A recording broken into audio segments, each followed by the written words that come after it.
May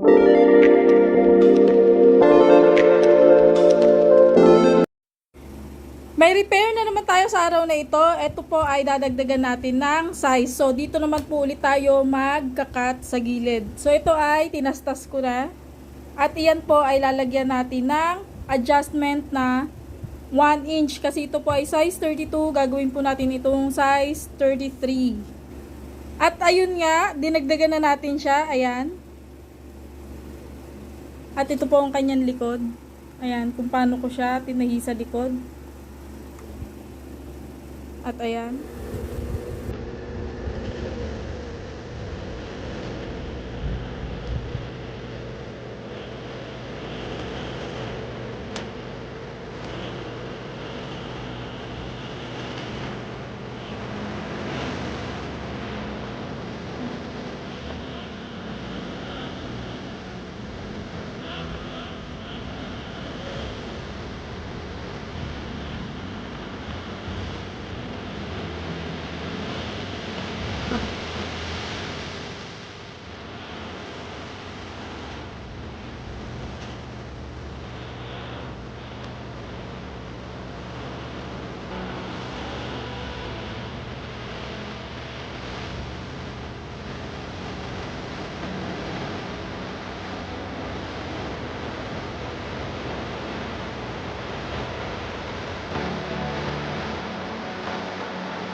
At ito lang nga ang ating dagdag o adjustment sa ating baseline.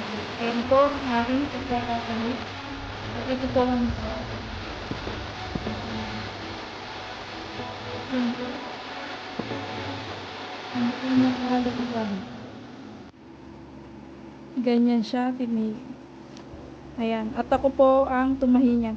Maraming salamat po sa muli pong pagtitiwala sa ating mga suki. At ito po ay suki ko na po ito sa pananahi, sa pagpapatahi sa akin.